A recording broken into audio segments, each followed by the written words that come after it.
Tudo bom, pessoal? Bom dia, boa tarde, boa noite. Turma, esse curso foi inspirado no edital do Corpo de Fuzileiros Navais, mas, obviamente, ele serve para qualquer outro concurso, qualquer outra prova e qualquer pessoa que queira aprender um pouco de geometria básica, tá bom? Espero que vocês estejam gostando. Essa será a terceira parte de um total de 13 partes, tá? Vai demorar um pouquinho, mas aos poucos a gente chega lá. Ao final do vídeo, deixe seu like e seu dislike e se inscreva no canal para assistir todos os episódios e muito mais coisas que tem lá no canal. Um grande abraço e bons estudos. Até mais.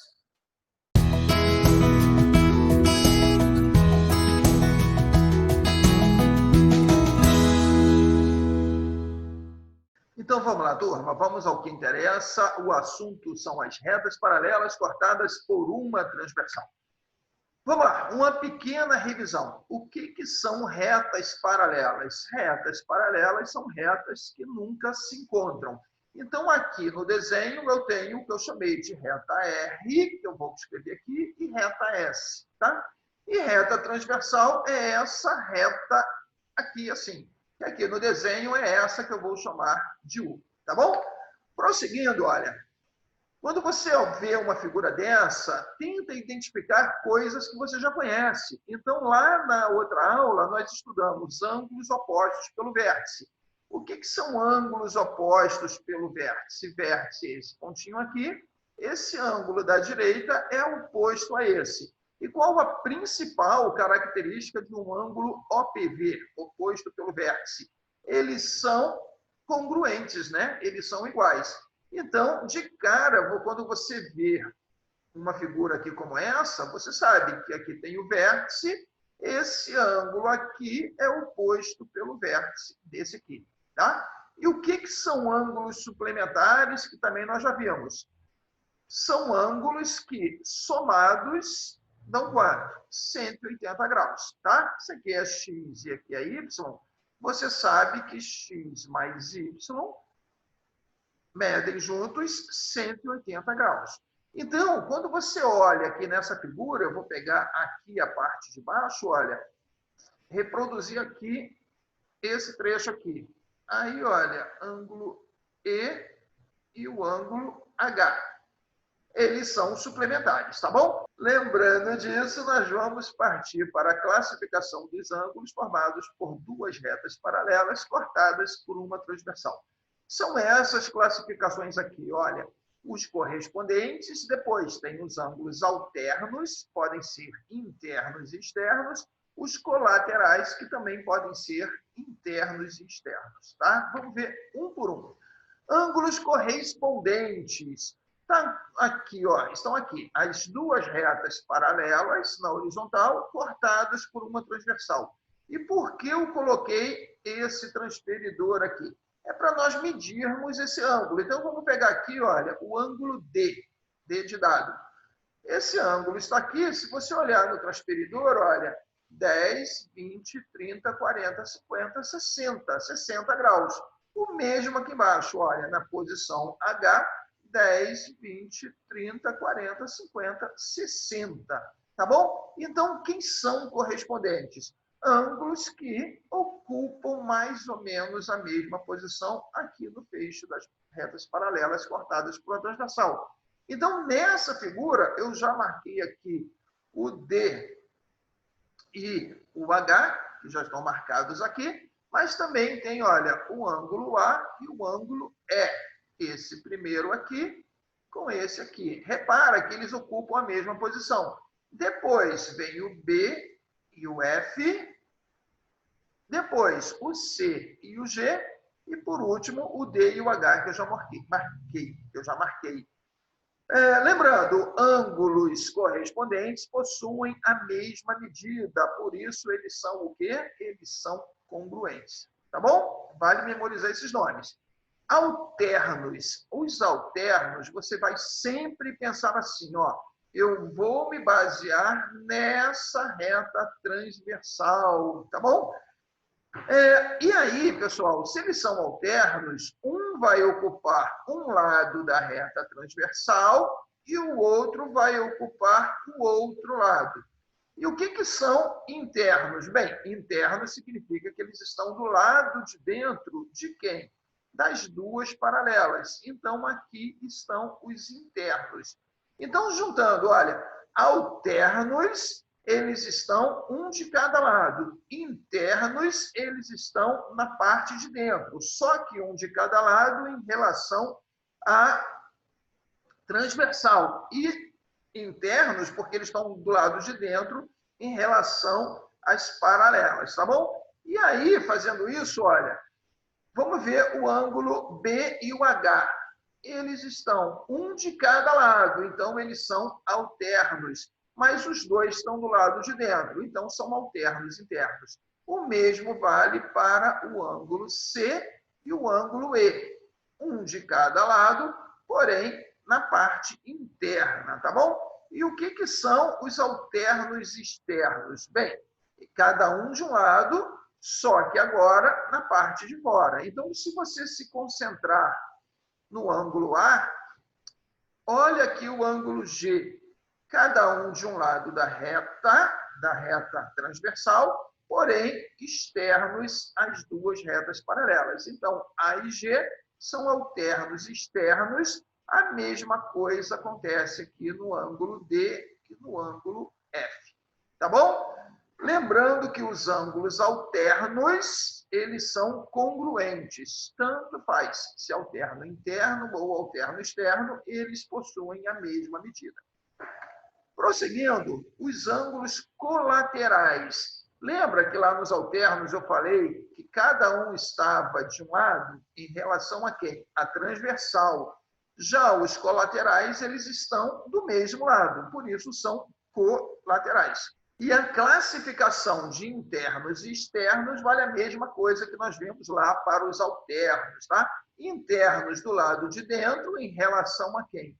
As duas paralelas. E externos se estiverem do lado de fora, tá? Então, olhando o B e o E, ó, B e E, eles estão do mesmo lado, então eles são colaterais. Estão do lado de dentro em relação às paralelas, então são colaterais internos. Já o ângulo A e o ângulo F são colaterais externos, tá bom? Você já percebeu, então, que se eu me concentrar aqui no ângulo C e no H, são colaterais internos e o D e o G são colaterais externos, tá bom? O que nós precisamos memorizar, precisamos saber, é que os colaterais eles são suplementares, ou seja, somam 180 graus. Então, vamos lá, aos exercícios. Como é que aparece isso? Você chega, se depara com um exercício desse e lê aqui em cima, determine o valor de x. Você percebe que é um segmento de duas retas paralelas cortadas por uma transversal. Quando você olha a posição dos ângulos, você vê são alternos externos. E os ângulos alternos externos, eles são o quê? Eles são congruentes, né? Se eles são congruentes, você escreve que 5x menos 30 é igual a 4x mais 5, porque você sabe que eles têm a mesma medida, são iguais. Então, olha, você passa o 4x para cá e o 30 para lá, não esquece de mudar o sinal. Então, vai ficar 5x menos 4x é igual a 5 mais 30. E você conclui que x é igual a 35 graus. Tá bom? A mesma coisa aqui no outro exercício da letra B. Você percebe, esse ângulo aqui de cima é colateral, porque estão no mesmo lado, e externo. E ângulos colaterais externos somam 180 graus. Então, você escreve o quê? Que x mais 147 é igual a 180. Pessoal, sempre tem o grau aqui, eu não ponho muitas vezes para ganhar tempo, tá bom? Isso é importante numa prova. Mas vamos lá. Então, o x vai ser igual a quanto? Você passa o 147 para lá, diminuindo ou invertendo o sinal, invertendo a operação. Então, vai dar 180 menos 147 graus. Então, você conclui que x é igual a 33 graus. Beleza? Beleza. E como acontece numa prova? Bem, numa prova acontece assim, ó, prova CFM 2015.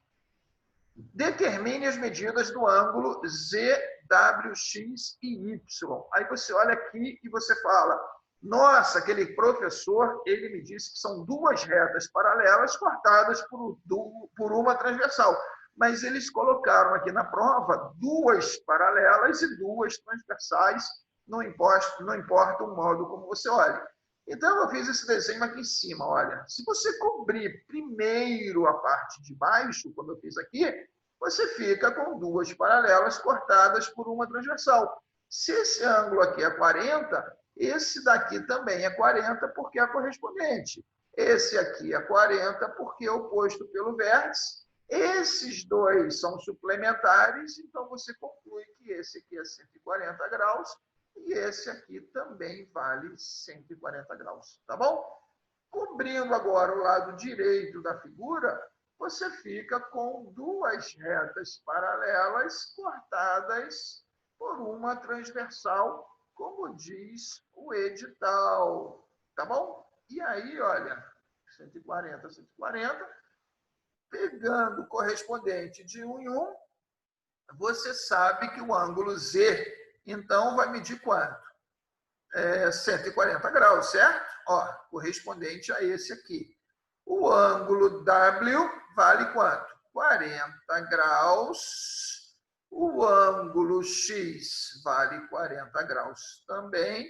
E o ângulo Y vale 140 graus. Então, você está atrás de duas respostas, dois ângulos de 140 e dois de 40.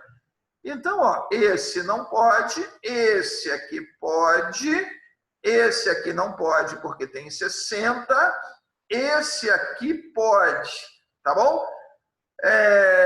E esse aqui não pode. Pessoal, você está entre duas alternativas que tem dois ângulos de 40 e dois de 140. Repara que eles não escreveram a palavra respectivamente. Então, e aí? Bem, e aí você tem que marcar um X numa ou noutra.